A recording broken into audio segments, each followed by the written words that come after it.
Elle était attendue, elle était réclamée, voici l'explication du crapaud de Tristan Corbière. Le poème. Un chant dans une nuit sans air. La lune plaque en métal clair les découpures du verre sombre. Un chant, comme un écho, tout vif, enterré là, sous le massif. Ça se tait. Viens, c'est là, dans l'ombre. Un crapaud? Pourquoi cette peur près de moi, ton soldat fidèle? Vois-le, poète tondu, sans aile, rossignol de la boue. Horreur! Il chante. Horreur! Horreur, pourquoi? Vois-tu pas son œil de lumière?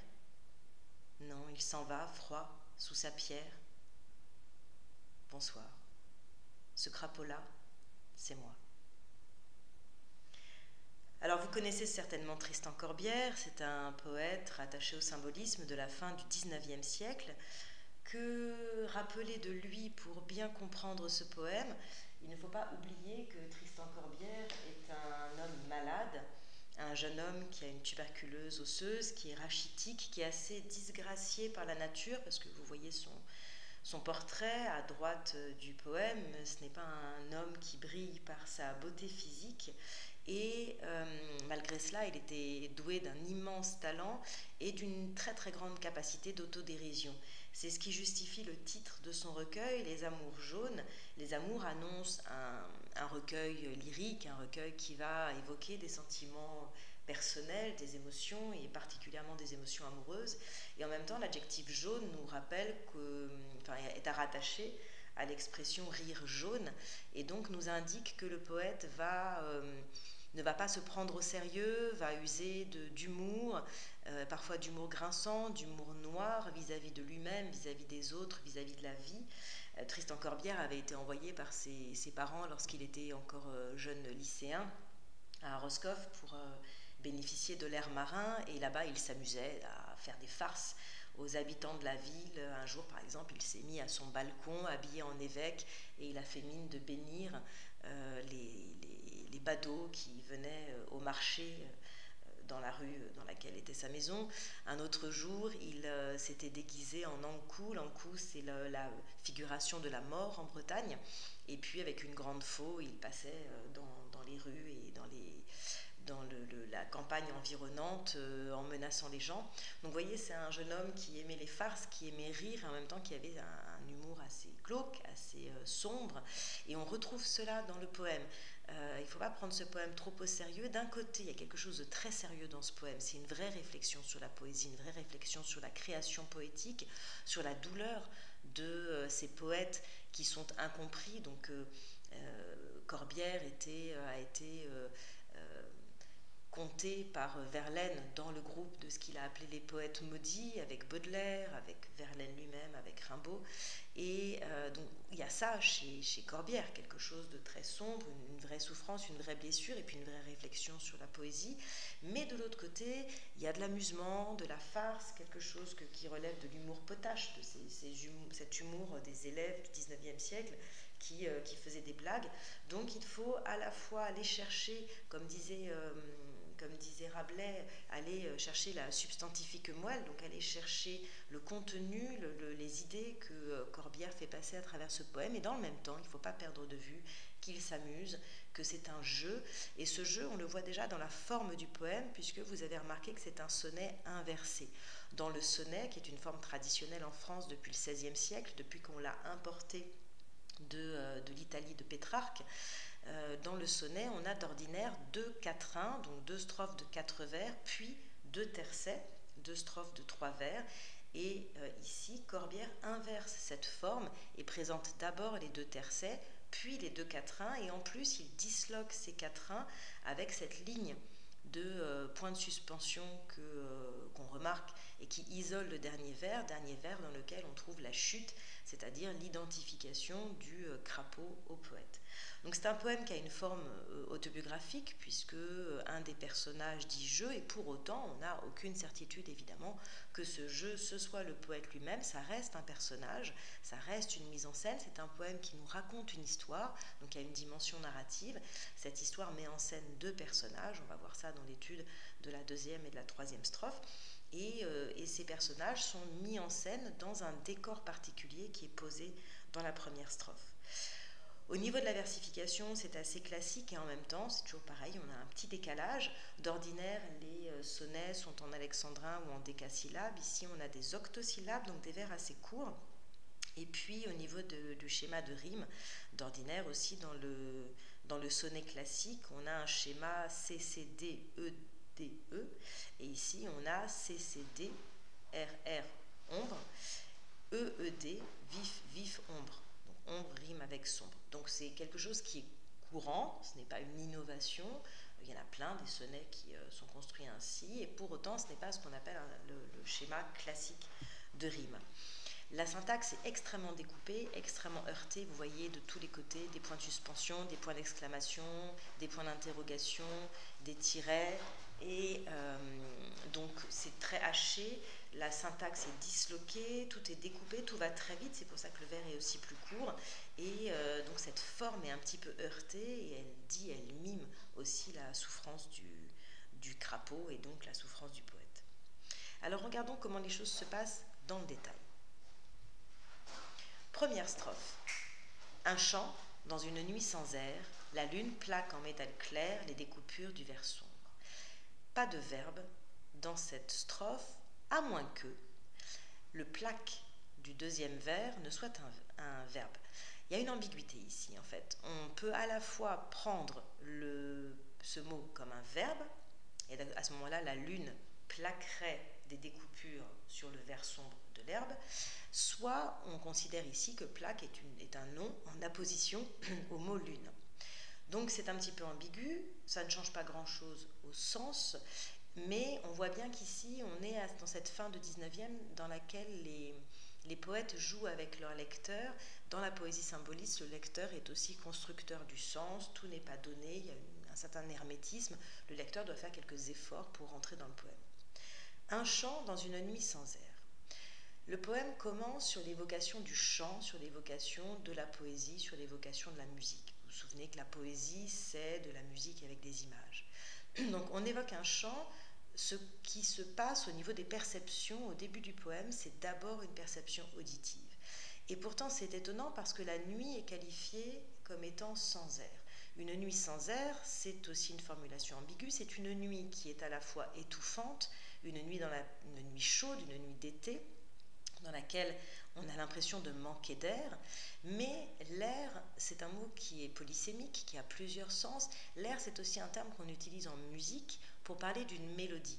Et à ce moment-là, il y aurait quelque chose d'assez ambigu parce qu'on aurait un chant, mais un chant qui ne serait pas mélodieux. Vous voyez, parce que sans air peut se rattacher à la nuit, c'est la nuit qui est sans air, et donc à ce moment-là, elle est chaude et étouffante, ou bien sans air peut se rattacher à un chant. Vous voyez, un chant sans air dans la nuit. Et à ce moment-là, c'est le chant qui est étonnant parce qu'il serait disgracieux, vous voyez, comme c'est un chant atonal, un chant sans mélodie prédéfinie, quelque chose qui donc se rattache à la musique sans pour autant être exactement de la musique. Et c'est ça que nous disent aussi les points de suspension à la fin du vers, c'est que le poète ne finit pas son évocation, on est dans la suggestion, dans l'évocation, et ça c'est caractéristique de la poésie symboliste. Le décor est posé, il fait nuit. Que se passe-t-il dans cette nuit? La nuit est éclairée par la lune. La lune plaque en métal clair les découpures du vers sombre. Cette première strophe est fondée sur des oppositions. La nuit s'oppose à la lumière de la lune, le chant s'oppose au silence, le métal clair s'oppose au vers sombre. Tout est extrêmement contrasté avec un contraste qui apparaît quand même comme assez violent. Le vers sombre nous indique qu'on est évidemment en plein air puisqu'on voit la lune, et on est certainement dans un environnement naturel. On va voir après que c'est très certainement un jardin, puisque le vers sombre évoque de la végétation. Donc on a ici un jeu antithétique entre l'ombre et la lumière, entre le silence et le chant, et aussi entre le chaud et le froid, puisque la nuit sans air évoque une nuit d'été assez chaude. Or, le métal et le métal clair renvoient plutôt à une idée de froideur, une idée de dureté du métal, et le verbe plaque, enfin le nom ou le verbe plaque, avec sa sonorité extrêmement dure, avec le P et le Q, renforce cette impression. Donc le décor commence à être posé et on sait qu'on va nous parler de poésie grâce au chant. Que se passe-t-il ensuite? Un chant, comme un écho tout vif, enterré là sous le massif. La deuxième strophe dialogue avec la première. Vous remarquez qu'elle commence par des points de suspension. Ça, c'est tout à fait étonnant. Les points de suspension, d'ordinaire, terminent une phrase, et justement, on termine une phrase sans vraiment la clore. Ici, ça ouvre comme si on continuait le premier vers, vous voyez, en passant par-dessus la description du lieu. Ce mot est extrêmement important. Vous avez 2 strophes dans le poème déjà, les 2 premières qui commencent par ça. Donc on sait qu'on va nous parler de musique, on sait qu'on va nous parler de poésie. Ce chant, il est difficile à définir. Les 2 strophes, les 2 vers qui suivent vont nous proposer une sorte de première description de ce chant. Comme un écho, tout vif, enterré là sous le massif. Alors là, c'est très intéressant parce que nous dit le poète? On retrouve les oppositions entre la vie et la mort, avec l'adjectif vif qui clôt le premier vers et l'adjectif enterré qui ouvre le deuxième vers. Enterré, ça introduit le thème de la mort. On est au niveau du sol. Le chant, nous, on l'attribue plutôt à quelque chose d'aérien et entre autres aux oiseaux. Le chant, on le situe plutôt dans l'air, en hauteur. Ici, il est au niveau du sol. Il est au niveau du sol et cette notion d'humilité, cette notion de rabaissement au niveau du sol est renforcée par le complément circonstanciel de lieu sous le massif. Donc il n'est pas seulement, il est en dessous, vous voyez. Le mot massif nous indique qu'on est dans un jardin. Parce qu'un massif, c'est un groupe de plantes qui est organisé, cultivé par l'homme pour en faire quelque chose d'ornemental. On n'a pas de massif sauvage dans la nature quand elle n'est pas ordonnancée, agrémentée par l'homme. Donc on est dans un jardin. Le jardin, c'est un lieu tout à fait particulier parce que symboliquement, ça renvoie au jardin d'Éden, ça renvoie à un lieu de plaisir, ça renvoie aux fêtes galantes de Watteau ou de Verlaine. Le jardin, c'est un lieu, à La Fontaine aussi, c'est un lieu d'agrément, un lieu de plaisir dans lequel on se promène pour le bien-être que cela procure. C'est un lieu qui est fait pour être beau, qui est fait pour être agréable aux humains, pour être fécond et productif. Et donc normalement, c'est un lieu agréable, c'est un lieu positif, qui est connoté positivement. Donc là, on a pour l'instant, personne n'est dans ce jardin, aucun personnage n'a encore été introduit, à part cette voix, à part ce bruit, qui doit quand même bien être entendu par quelqu'un. Donc, Corbière crée ici un horizon d'attente pour son lecteur, on attend l'arrivée des personnages. Et donc, là, vous remarquez encore que tous les vers sont construits sur un rythme ternaire, un chant, comme un écho tout vif, 1, 2, 3, enterré là sous le massif, 1, 2, 3. Le là, c'est un adverbe qui nous donne une indication de lieu, mais ça a une dimension démonstrative. Ici, là, ça renvoie normalement à un lieu qu'on indique du doigt, parce que sinon ça n'a aucun sens. Vous voyez, si je vous dis pose ça là et que je ne fais pas de geste, vous ne savez absolument pas quel lieu est désigné par là.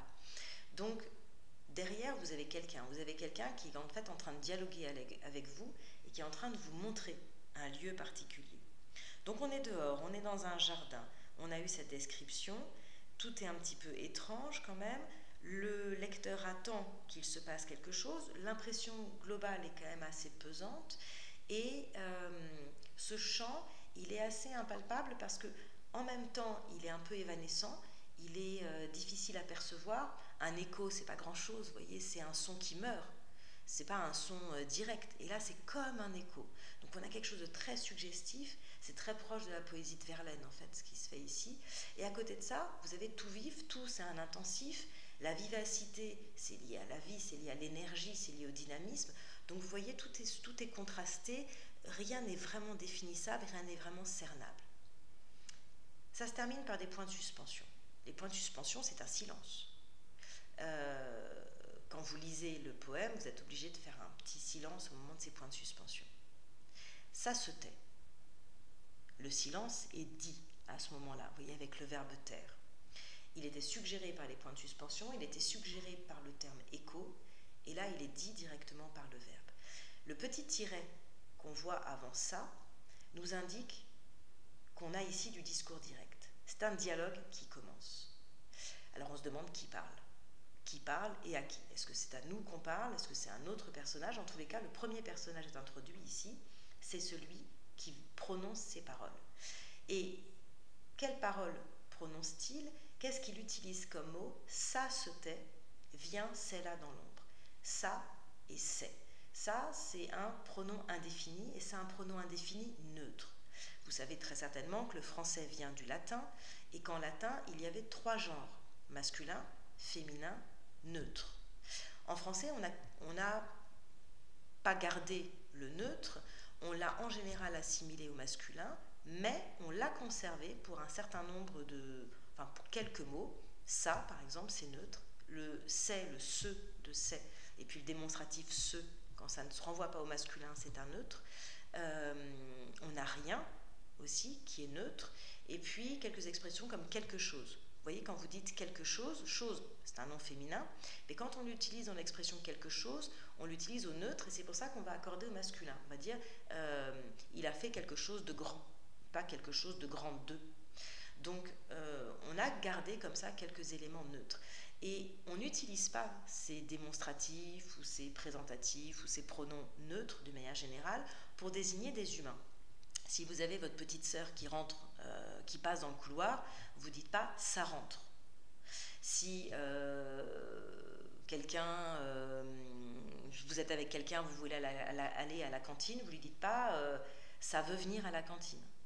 Donc ça, ce n'est pas utilisé normalement pour des humains et ça n'est pas utilisé non plus pour des animaux. En anglais, on utilise « it » pour les animaux, le neutre. Les Anglais ont conservé ce neutre, he pour les masculins, she pour les féminins et it pour le neutre. Et ils peuvent l'utiliser, mais pas pour les animaux. Vous voyez, ils l'utilisent pour les objets et pour les animaux. Ils ne disent pas he pour un chien, ils disent it. Nous, en français, on a humanisé les animaux et on les a genrés.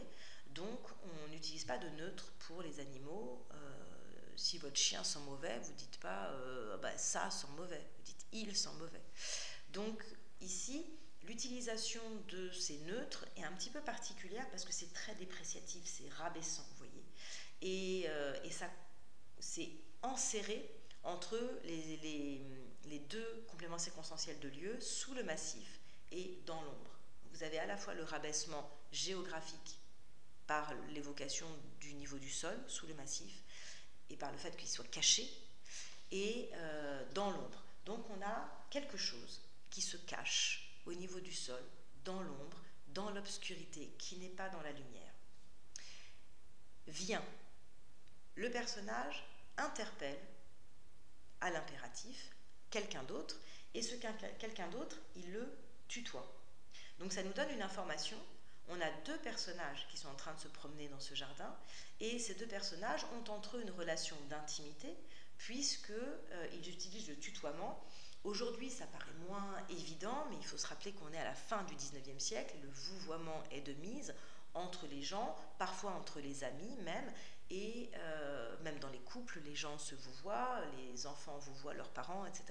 Donc le tutoiement a quelque chose d'assez étonnant et nous dit quand même un certain niveau d'intimité entre les 2 personnages. Quand vous écoutez aussi les vers, vous avez des sonorités qui sont des sonorités contrastées. Vous avez à la fois des sonorités très ouvertes comme chant, la, massif, avec des a, des i qui sont des sonorités assez ouvertes en français, et puis des sonorités beaucoup plus fermées avec des o, des on, des sonorités, des voyelles nasalisées. Les en, vous savez, c'est une particularité française. On est les seuls en Europe à nasaliser comme ça une voyelle pour faire en, un, on. En Europe, dans aucune autre langue, on ne le fait. Et ici, on en a quand même pas mal. Et c'est assez difficile à chanter, par exemple. Si vous deviez écrire un livret d'opéra, vous ne mettriez pas beaucoup de voyelles nasalisées parce que c'est pas hyper joli quand même à l'oreille et c'est toujours un petit peu atténué. On a du mal à le prononcer de façon très forte. Et là, on a un, chant, à nouveau un, enterré, ombre, vient. et ça reprend tous les O qu'il y a, donc comme, écho, le O en diphtongue avec sous, etc. Donc vous avez tout un réseau de sonorités contrastées, là encore, qui vient opposer quelque chose qui vient ajouter une sorte de bémol, vous voyez, une sorte de note atténuée à des sonorités plus vives, comme vif par exemple. Troisième strophe. Un crapaud. Le deuxième personnage répond. C'est le tiret qui nous le dit. Il répond avec un point d'exclamation, donc c'est une exclamation de surprise. Nous, on ne sait pas trop sur quel ton cette petite phrase nominale est prononcée, et cette information, on va la voir après. C'est le premier personnage qui va nous donner pourquoi cette peur. Donc, la première exclamation est une exclamation d'effroi, de terreur, pas seulement d'étonnement, et on est désolé pour ceux qui aujourd'hui ont un petit peu de mal avec la question du genre, mais on en déduit, vous voyez, le fait que la première personne ait peur du crapaud et que la deuxième personne ait une attitude protectrice. Pourquoi cette peur près de moi, ton soldat fidèle? Attitude protectrice assimilée avec le terme soldat à l'attitude d'un défenseur. On peut imaginer que le premier personnage qu'on a rencontré était un homme et que le deuxième, le personnage qui s'exclame un crapaud, est une femme, et que donc c'est un couple qui se promène dans ce jardin, couple dans lequel l'homme a entendu et remarqué la présence du crapaud en premier, alors que la femme, elle, est effrayée par la vision de ce petit animal. Pourquoi cette peur près de moi, ton soldat fidèle? On retrouve le tutoiement, ton soldat fidèle. Donc ça corrobore l'idée que c'est un couple avec une certaine intimité, et l'homme adopte cette posture un peu chevaleresque de protection. Soldat, c'est l'adjectif fidèle, vous voyez, celui qui a voué sa foi, qui a donné sa foi à sa dame. Donc une attitude chevaleresque, un petit peu décalée. Et là aussi, on est dans l'humour, parce qu'évidemment, on imagine bien que le danger couru par la femme lors de cette rencontre avec le crapaud n'est quand même pas très grand. Donc il ne va pas avoir à sortir son épée, à combattre contre le crapaud. Donc là, on a de la dérision, vous voyez, de l'humour de la part du poète, qui se moque un petit peu de son personnage et qui en fait quand même des tonnes. Et le personnage se moque peut-être lui-même aussi un petit peu de la réaction de la femme et de cette peur qu'elle ressent à la vue du crapaud. Voileux, poète tondu sans aile, rossignol de la boue, horreur. Ici, quelque chose de particulier se passe. Parce que pour décrire le crapaud, le personnage, on est toujours dans du discours direct, ce n'est pas le narrateur qui parle, mais bien le personnage va utiliser des métaphores, des images pour désigner le crapaud. Et puis il va utiliser une syntaxe un petit peu décousue. Là on a des marqueurs d'oralité, vous voyez, voileux, et après on a vois-tu pas. Donc ce sont des... là il faudrait rajouter la négation, ne vois-tu pas.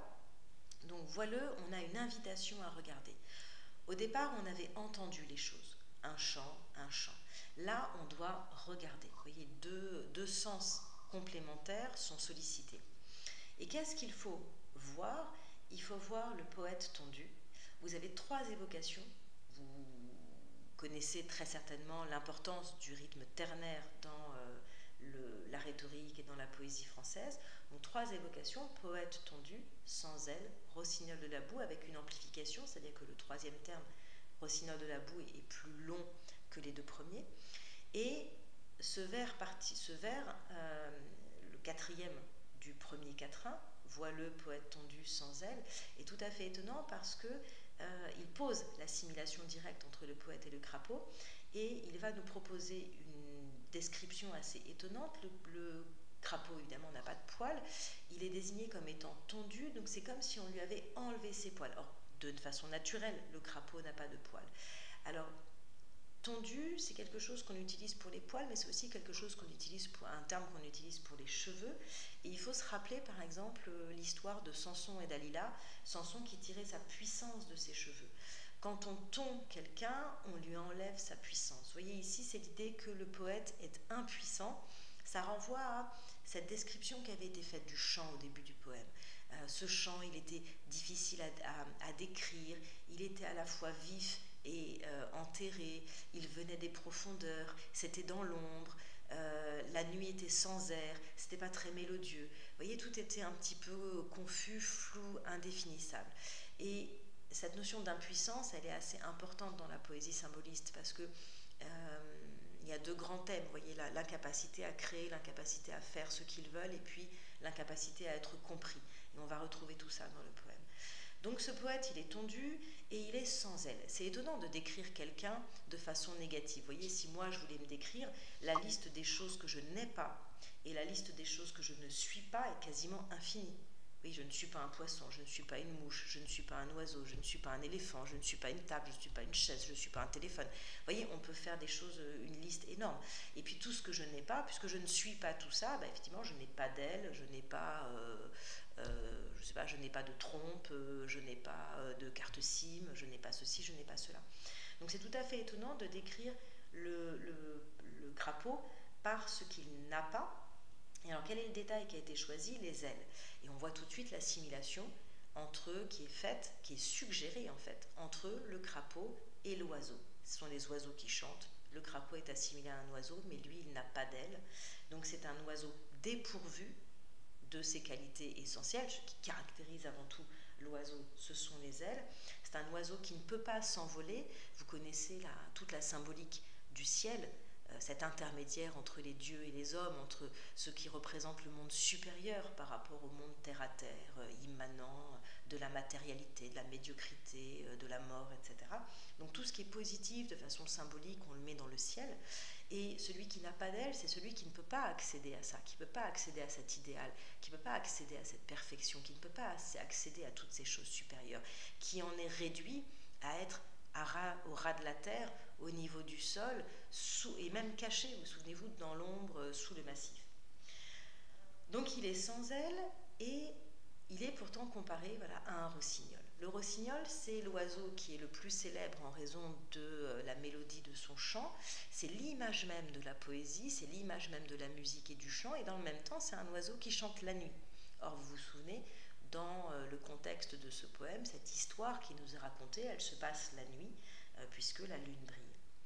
Donc, on a quelque chose qui est assez lyrique ici. On a quelque chose qui va hausser le crapaud au rang d'un rossignol, etc., mais avec quelque chose qui relève de l'oxymore, rossignol de la boue. Et la boue, c'est toute la connotation négative, c'est vraiment c'est la crasse morale et physique, c'est ce qui est visqueux, c'est ce qui est au niveau du sol, c'est ce dans quoi vous vous enlisez, c'est ce qui vous salit. Vous voyez, la boue, ça n'a que des connotations négatives. Et le rossignol, lui, normalement, n'a que des connotations positives. Donc là, on a ce qu'on appelle un oxymore, donc une alliance de termes contraires. Ça va plus loin que l'antithèse, puisqu'ils sont vraiment dans le même groupe nominal. Et pour bien comprendre que là, vous avez quelque chose qui, dans le même temps, est très sérieux et en même temps est complètement désamorcé par le poète, il faut regarder la rythmique de ces vers. On a des octosyllabes. Un crapaud, pourquoi cette peur? 8. Près de moi ton soldat fidèle? 8. Et si on compte, vois le poète tondu sans aile? 9. Donc ça ne marche pas. Et évidemment, ce n'est pas une erreur de Tristan Corbière. Vous avez remarqué depuis le début de l'étude de ce poème qu'il est quand même très très fort, Corbière. Il a beau être très jeune à ce moment-là, il est quand même très très bien formé et très fort. Donc il ne fait pas d'erreur de métrique. Et que faut-il faire pour avoir un octosyllabe? Ici, il faut faire ce qu'on appelle une synérèse. Une synérèse, c'est quand on prononce en une seule syllabe deux voyelles qui, normalement, dans la langue courante, se prononcent en deux syllabes. C'est l'inverse de la diérèse. En poésie, on fait souvent des diérèses. Vous voyez, au lieu de dire admiration, on va dire admiration, deux syllabes pour la fin. Au lieu de dire ciel en une syllabe, on va dire ciel en deux syllabes. Ça, c'est assez fréquent en poésie, mais par exemple surtout au théâtre. Chez Racine, chez Corneille, dans ce théâtre versifié en alexandrin, on va en trouver souvent des diérèses. C'est une façon de parler assez artificielle, c'est souvent dans les discours ou autres. Ici, on fait l'inverse, on fait une synérèse. Nous, quand nous parlons, nous prononçons poète en deux syllabes. Ici, il faudra prononcer en 3 parce que le E n'est pas muet puisqu'il est suivi par une consonne. Et donc là, Corbière nous oblige à prononcer poète enfin nos 2 premières syllabes de poète en une seule syllabe, ce qui fait poète. Comme si on faisait poète poète. Donc s'il y a bien une façon de désamorcer, de démystifier, de rabaisser le terme poète, c'est de le prononcer comme ça, en prononçant la première partie en une seule syllabe, parce qu'évidemment ça a quelque chose d'un peu drôle, ridicule, poète, comme quand on appuie sur un klaxon. Et donc c'est ça, la vraie lecture du vers, vois-le poète tondu sans aile. Donc vous voyez, on a tout le temps ça chez Corbière. Au moment où il glorifie le crapaud, au moment où il le présente de façon extrêmement améliorative, en le rattachant au rossignol, en faisant comme un oiseau déchu, au même moment, il se moque de lui-même, de son propre lyrisme, en utilisant cette synérèse. Tout ce qu'il dit n'a évidemment aucune influence sur la femme qui s'en moque complètement et qui exprime son dégoût vis-à-vis du crapaud. Horreur. Donc, se joue ici, vous voyez, de façon narrative, ce qui, d'une manière plus symbolique, représente l'incompréhension des poètes symbolistes qui sont rejetés par la foule. Il y a un poème de Baudelaire qui dit très bien ça, c'est Bénédiction, le premier poème des Fleurs du Mal. Et donc ce rejet des poètes par la foule qui ne les comprend pas. Il y a un autre poème que vous connaissez certainement qui raconte exactement la même chose, un autre poème de Baudelaire, c'est l'Albatros. Et donc quand les marins torturent l'albatros, se moquent de lui, l'imitent, etc., pour le rabaisser, mais c'est exactement la même chose. Donc là, la femme, qui est une représentation symbolique du public qui lit les œuvres des poètes, la femme, elle ne voit pas toute cette beauté que le personnage a vue dans le crapaud. Elle ne voit pas cette beauté et elle rejette le crapaud, et en rejetant le crapaud, elle rejette son art, elle rejette son chant, elle rejette sa musique, elle rejette tout.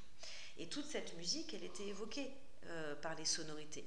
Quand, là aussi, Corbière s'amuse, vous voyez, pourquoi près de moi, voix, on entend quasiment le corbeau qui coasse. Voyez, pourquoi, moi, voix, on a une assonance en oie et elle mime les coassements du crapaud. Pour la suite, il faut aller voir l'autre vidéo qui analyse la dernière strophe et qui va donc analyser ce dernier quatrain dans lequel vous aurez l'assimilation entre le crapaud et le poète assimilé lui-même au personnage qui dit je. Alors si vous deviez faire un plan de commentaires composés pour ce poème, vous pourriez faire une première partie sur la mise en place progressive d'une analogie novatrice avec le décor, puis la rupture avec la tradition, le sonnet inversé, etc., la rupture avec certains thèmes lyriques, et une deuxième partie sur l'ambiguïté de la figure du crapaud, avec cette analogie inhabituelle, le thème de la dualité qu'on retrouve partout, avec l'horreur et la lumière, et puis l'humour et la dérision du poète. Je vous ai mis une petite citation du Fou et la Vénus de Charles Baudelaire, qui me semble bien entrer en écho avec ce poème de Tristan Corbière. Donc voilà, j'espère vous avoir bien fait comprendre à quel point ce poème était intéressant, à quel point la brisure volontaire du sonnet, la dislocation provocatrice de la syntaxe permettait à Corbière d'exprimer de façon extrêmement originale, un peu violente, un peu provocatrice, iconoclaste, les blessures physiques, morales, psychiques qu'il a ressenties en tant qu'homme et en tant que poète. En tant qu'homme, regardez sa biographie, mais il était très très amoureux d'une femme qui était en couple avec son meilleur ami, et donc il formait une sorte de ménage à trois avec ce couple qui était très amoureux, et puis Corbière à côté qui était le meilleur ami du garçon, amoureux de la fille, et voilà, ami avec les deux, mais qui n'a jamais pu ni se débarrasser de cet amour, ni le vivre réellement. Donc il est un peu dans dans la situation qui est décrite dans ce poème, puisqu'il s'assimile au crapaud. Vous voyez, on peut imaginer que ces deux amis, c'est le couple qui se promène, et la femme ne voit ni la beauté réelle du crapaud, ni même la beauté de son chant. Voilà, j'espère que cela vous a été utile. N'hésitez pas à vous abonner, n'hésitez pas à aller écouter les autres explications de texte. Posez vos questions en commentaire, je me ferai un plaisir d'y répondre. Et donc, je redis, si vous voulez l'explication de la quatrième strophe, du dernier quatrain, le lien sera dans la description de la vidéo et vous pouvez aller l'écouter. Travaillez bien.